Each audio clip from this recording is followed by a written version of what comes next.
বাড়ি দিয়ে আমরা পড়িয়েছে আপনি তো একদম জ্ঞানী মানুষ হলে তো অন্তত হুজুরের দিকে শুনতে পারতেন না আর বাকি ছুটি নিতে কিনা বাকি এনে কথা এমনি কেন আমি তো কথা রং করে নিয়েছেন অবশ্যই আপনি জবাব দাঁড়ে এমনি কথা বলেছেন আমি কাছে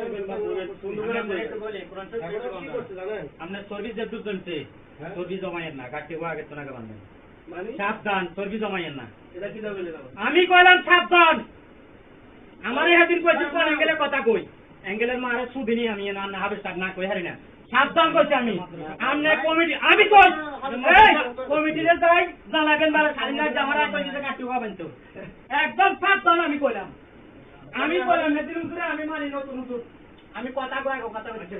আমি মানি নতুন উঠুরে মাইছা আমারে উঠে না আমার কাছে কোন অ্যাঙ্গেলে কথা কই অ্যাঙ্গেলের সুদিনি আমি সুদিনি অ্যাঙ্গেলের সাবধান কইছি আমি একদম সাবধান জাগিও নি দা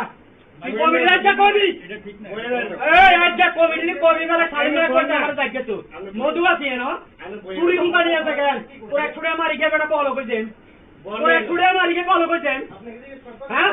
আমি বই ওরা ছুড়ে মারি কে বলো কইছেন নি তুই এদিন আপেতে মায় কইতা কিটা না দিবার খেয়াল নাই সব পছন্দ করে হুম বাসেন সাবধান করে আমি কইলাম সাবধান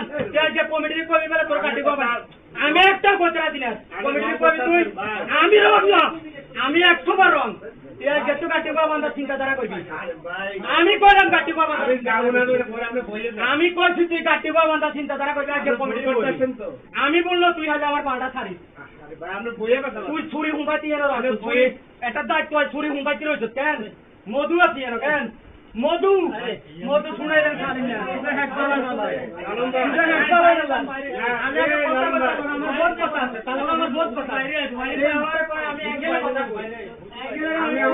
আমি আগে কথা কই আরে আয় সামনে